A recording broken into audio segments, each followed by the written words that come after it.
Hi everybody, I am going to discuss the difference between virtual memory and cache memory. These are the two technique and important techniques of memory management system.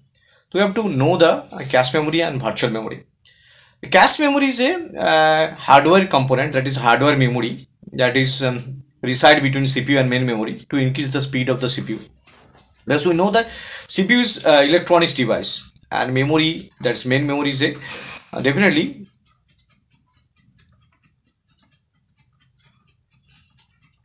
Hi everybody, I am going to discuss the difference between cache memory and virtual memory. These are the two memory technique in memory management.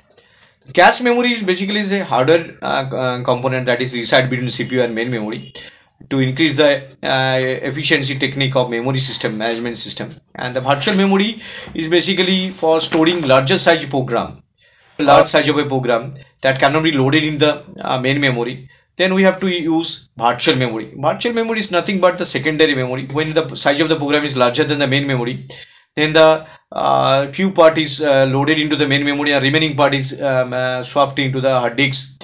Then when it is necessary, then the remaining part is again swapped out from the hard disk to main memory, and then the execution will further calculated. So let us consider difference between cache memory and main memory, virtual memory. Let us consider difference between cache memory and virtual memory. First of all, cache memory. Cache memory increase the accessing speed of the CPU. It is used to increase the speed of the CPU, and when the speed of the CPU increases, the overall performance will be increased. And then virtual memory increase the capacity of the main memory. It increases the capacity of the main memory. When the main memory is not enough for execution, then the virtual memory is used to help the program to run the program into the main memory. So this is the concept through which we can increase the capacity of the main memory. So to increase the capacity of the main memory, next difference. Hardware manages cache memory. This is basically hardware, so it manages the memory system, cache memory system. And operating system manages is virtual memory. There is no physical existence of virtual memory, so operating system has to manage the hard disk, that is secondary memory, that is considered as a virtual memory. Secondary memory is considered as a virtual memory, so operating system need to manage the secondary memory to implement the function as a virtual memory. So operating system manages the virtual memory. Third point, CPU takes more time to access memory, storing the data in the cache allow the CPU to access the data in a minimum rate. We know that CPU take more time to access the memory. Main memory is relatively slower than the CPU, so main memory takes more time for the execution of the instruction. So we need a faster memory that is placed in between CPU and main memory. So cache memory is used allow us to increase the speed of the computer system so that we can access the data in a rapid rate. We can access the data from the cache memory to the CPU in a rapid rate. So it is used to increase the speed of the computer system. It is used to increase the efficiency of the computer system. So CPU takes more time to access memory. Storing the data in the cache allows the CPU to access data in a minimum rates. Cache allows us to access the data in a minimum rate. Now virtual memory allows the user to execute programs that are larger than the capacity of main memory. It allows the user to execute those programs that are larger than the available of main memory. So then virtual memory is very useful. So when the program size is larger than the available main memory, then virtual memory is very useful to execute the program. Next, cache memory is smaller in size. Cache memory is smaller in size. The largest memory is secondary memory, then the main memory. Cache memory is the smallest memory, then the secondary memory and main memory. So it is smaller in size. Virtual memory is larger in size because total secondary memory is considered as virtual memory, so it is definitely larger in size. It is faster as it is made with associated memory, so it is faster, and as it is considered as secondary memory, so it is slower. And cache memory is exactly a memory unit. Cache memory is definitely a memory unit as it is a physical unit. And main memory, virtual memory, it is not a memory unit, it is a technique. So there is no physical existence of virtual memory, so it is a technique, it is not a memory, but cache memory is a memory. So this is the concept of the difference between virtual memory and cache memory.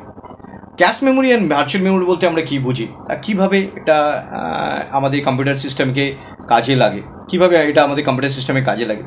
First of all, consider the cache memory. তো cache memory কি? Cache memory একটা fastest memory. কেন cache memory আমরা use করি? আমরা জানি যে CPU আর মেমোরির মধ্যে যে টাইম মিসম্যাচ হয়। কেন হয়? কারণ সিপিইউ যে স্পিডে কাজ করে, মেমোরি সেই স্পিডে ডেটাটা ক্যালকুলেট করতে অনেক সময় পারে না।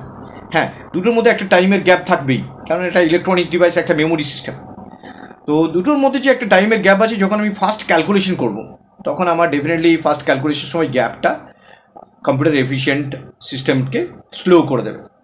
তো এই গ্যাপটা মেটাবে কী করে? তার জন্য সায়েন্টিস্টরা ভাবলো একটা নতুন মেমোরি ইউনিট আনা যায়, সেটা সিপিইউ আর মেন মেমোরির মধ্যে যে টাইম মিসম্যাচ সেটা দূর করবে।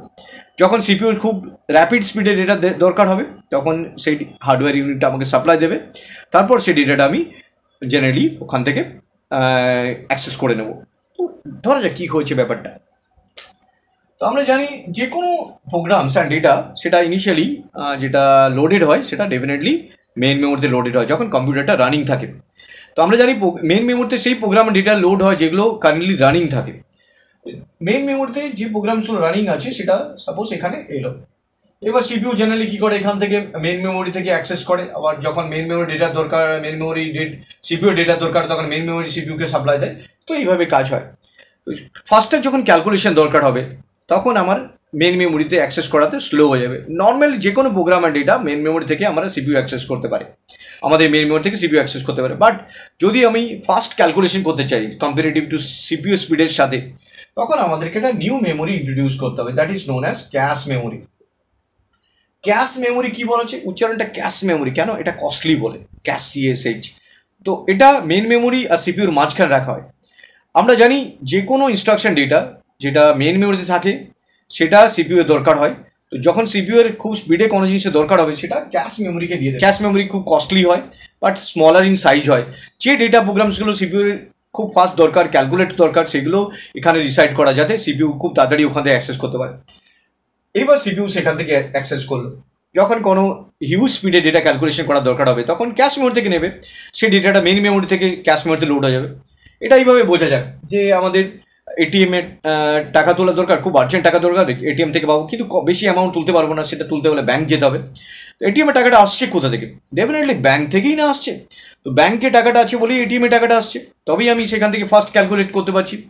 আবার ক্যাশ মেমোরি ডেটা যখন কিছু আপডেট করবো, ধরুন সিপিইউ ক্যাশ মেমোরিকে আপডেট করছে, সেই আপডেটটা যখন করবে, সেই ডেটাটা আমি ক্যাশে আপডেট করলাম, পরে গিয়ে মেনে তুলে দিলাম, তো মেনে গিয়ে আবার ফিরিয়ে দিলাম। আবার ক্যাশ মেমোরিকে কিছু ডেটা সাপ্লাই দিতে পারে সিপিইউকে, ক্যাশ মেমোরি সিপিইউকে কিছু ডেটা সাপ্লাই দিতে পারে, সেই সাপ্লাই দিল, আবার সিপিইউ থেকে কোনো ডেটা ক্যাশ মেমোরি দিকে আপডেট হলো। তো এটা বাই ডাইরেকশনাল হিসাবে কাজ করে। তো this is the concept of cache memory. তো ক্যাশ মেমোরি কী করে? যে সিপিইউর যে স্পিডে মেমোরি থেকে ডেটা অ্যাক্সেস করা দরকার হয়, সেই স্পিডটাকে ম্যানেজ করার জন্য ক্যাশ মেমোরি ইন্ট্রোডিউস করা যায়, যেটা সিপিইউ আর মেন মেমোরি মাঝখানে থাকে। এবার সিপিইউ যদি খুব আর্জেন্টলি কোনো ডেটা ক্যালকুলেট করা দরকার থাকে, সেটা ক্যাশ মেমোরি থেকে করবে, নর্মাল প্রসিডিওর মেন মেমোরিতে অ্যাক্সেস করবে। সাপোজ ধরা যাক একটা ডেটা দরকার ক্যাশ মেমোরি থেকে, বাট সেটা অ্যাট দ্যাট মুভমেন্ট নেই। যদি না থাকে, that is known as miss. চাইলেও সিপিইউ থেকে, বা ডেটাটা অ্যাভেলেবেল নেই, দ্যাট ইজ মিস। এবার যদি মিস হয়, তখন কি হবে? তখন সিপিইউকে আবার মেন মেমোরি যেতে হবে, মেন মেমোরি থেকে ক্যাশ মেমোরিতে লোড হবে, তারপর ক্যাশ মেমোরি থেকে অ্যাক্সেস করতে পারবে। তো মিস হলে মেন মেমোরির কাছে গিয়ে মেন মেমোরি ক্যাশকে লোড করবে, ক্যাশ থেকে আবার সিপিইউ পেয়ে যাবে। তো মিস হওয়ার হিট হলে ডাইরেক্টলি অ্যাক্সেস করবে, ওখান থেকে পেয়ে গেল। যখন কোনো ইনফরমেশন সিপিইউ দরকার, তখন ক্যাশ মেমোরি থেকে পেয়ে গেল, that is known as hit. এবার এই যে ক্যাশ মেমোরি, বিভিন্ন রকম ম্যাপিং টেকনিক আছে। মেন মেমোরি আর ক্যাশ মেমোরির মধ্যে যে ডেটাটা কনভার্সন হয়, এই কনভার্সন টেকনিকটা বলা হয় ম্যাপিং। 3 ধরনের ম্যাপিং আছে: direct mapping, associative mapping and set associative mapping, যা থ্রু দিয়ে মেন মেমোরি অ্যান্ড ক্যাশ মেমোরির মধ্যে ডেটা ট্রান্সফারের কনসেপ্টটা কাজ করে। তো this is the concept of cache memory. Mainly cash মেমোরির ডেভেলপমেন্টের যুক্তি পেছনে ছিল সিপিইউর যে স্পিডটা মেন মেমোরির সাথে রিলেটিভলি কম হয়ে যাচ্ছিল, এই জন্য একটা নতুন মেমোরি ইন্ট্রোডিউস করা হলো, যাতে কম্পিউটারটা এফিসিয়েন্ট ওয়েতে, মেমোরি সিস্টেমটা এফিসিয়েন্ট ওয়েতে কাজ করতে পারে। So this is the concept of cache memory. এবার আসছে আমি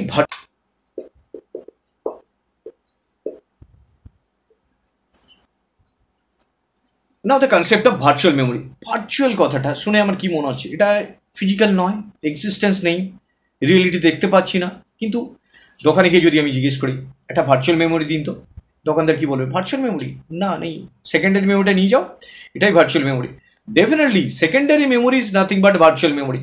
সেকেন্ডারি মেমোরিটাকে ভার্চুয়াল মেমোরি হিসাবে ইউজ করি, এটা দরকার হলো কেন?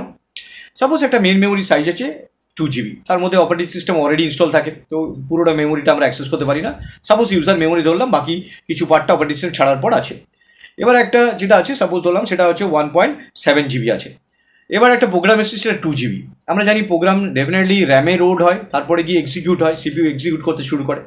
এবার 2 GB যে প্রোগ্রামটা র্যামে 1.7 GB র্যামের মধ্যে লোড হতে পারছে না, তাহলে কি 2 GB প্রোগ্রামটা রান হবে না? ডেফিনেটলি হবে। কি করে হবে না, আমরা সেকেন্ডারি মেমোরিটাকে যদি ইউজ করতে পারি। সেকেন্ডারি মেমোরি হিউজ সাইজের হয়, সেখান থেকে যদি আমি কিছু পার্টকে আমি অ্যাক্সেস করি, কীভাবে অ্যাক্সেস করি? 2 GB যে প্রোগ্রামটা আছে তার কিছু পার্টকে আমরা র্যামে লোড করলাম, যেটা কাজ করা দরকার, আর বাকি পার্টটা আমি হার্ড ডিস্কে ব্যাকআপ রাখলাম, যখন দরকার বাকি পার্টটা তখন আবার র্যামে নিয়ে আসবো। এইভাবে যে কাজটা হবে সেটাকে ভার্চুয়াল মেমোরি হিসেবে ধরা যায়। তো virtual memory is nothing but এটা secondary memory, it is a technique, এটাকে ম্যানেজ করে ডেফিনেটলি অপারেটিং সিস্টেমের থ্রু দিয়ে এটা ম্যানেজ হয়। সাপোজ একটা প্রোগ্রাম এসছে, যে প্রোগ্রামটার সাইজ আমি ধরলাম 2 GB, তো যে প্রোগ্রামটা 2 GB সাইজ, সাপোজ প্রোগ্রামটার সাইজ 2 GB, বাট র্যামের যে অ্যাভেলেবিলিটি আছে, যেখানে ওয়েস অলরেডি কিছুটা দখল করে আছে, আর বাকি যে পার্টটা আছে সেই পার্টটা 1.7 GB। তো এই যে ইউজার পার্টটা এর মধ্যে প্রোগ্রামটা লোড করবে, এটা র্যাম মেন মেমোরি। তো আমরা জানি যে কোনো প্রোগ্রাম মেন মেমোরিতে লোড হয়, তারপর সিপিইউ সেখান থেকে কাজ করে। তো 2 GB প্রোগ্রামটা যেটা রান করতে চাইছে বাট রান হচ্ছে না, তাহলে কি হবে? 2 GB মধ্যে যে যতটুকু দরকার সেটুকু শপিং করা হলো, বাকি পার্টটাকে হার্ড ডিস্কে রেখে দেওয়া হলো। তো বাকি পার্টটাকে হার্ড ডিস্কে রেখে দেওয়া হলো। এবার যখন বাকি পার্টটা দরকার হবে তখন এই পার্টটাকে সোয়াপ আউট করে নেওয়া হবে। সোয়াপ আউট করে কোথায় রাখা হবে? ডেফিনেটলি প্রোগ্রামের মধ্যে, হার্ড ডিস্কের মধ্যে, প্রোগ্রামটা হার্ড ডিস্কের মধ্যে ব্যাকআপ রাখা হবে, বাকি পার্টটাকে আবার সোয়াপিং করে নিয়ে আসা হবে। এই যে টেকনিকটা, একটা প্রোগ্রাম এলো, সেটা 2 GB সাইজ, সেটা 1.7 এর মধ্যে জায়গা নেই, তো যেটুকু লোড হলো সেটুকু রান করলো র্যামের মধ্যে গিয়ে, বাকি পার্টটা হার্ড ডিস্কে ব্যাকআপ রাখলো। এবার সেই পার্টটা যখন দরকার হবে আবার নিয়ে আসা হবে, এখান থেকে কিছু পার্ট সরিয়ে দেবে আবার হার্ড ডিস্কে। এই যে সোয়াপ ইন সোয়াপ আউট, এই যে পুরো কনসেপ্টটা, এটা হচ্ছে ভার্চুয়াল মেমোরি। এটা কনসেপ্ট কেন কাজে লাগে? এটা প্রোগ্রামারদের একটা ইলিউশন দেয় যে একটা তোমার জন্য একটা বড় সাইজের র্যাম ওয়েট আছে, কম্পিউটার সিস্টেমে তোমার বড় সাইজে মেমোরি আছে, তোমার কোনো চিন্তা নেই, তুমি যে কোনো প্রোগ্রাম দাও বড় সাইজে, সেটা র্যামে রান করিয়ে দেবে। তো এই যে কনসেপ্টটা, যে যতটুকু সাইজের র্যামে এন্ট্রি নিল, বাকি পার্টটা যে হার্ড ডিস্কে ব্যাকআপ, এটা ম্যানেজমেন্ট সিস্টেম, অপারেটিং সিস্টেমের থ্রু দিয়ে হয়। So virtual memory is a concept when the program size is larger than the available main memory, then it is very useful. It is a technique through which we can manage larger size of program than the main memory. So this is the concept of virtual memory. So virtual memory is an illusion through which we can execute larger size of program than the available memory, physical memory. So this is the concept of virtual memory.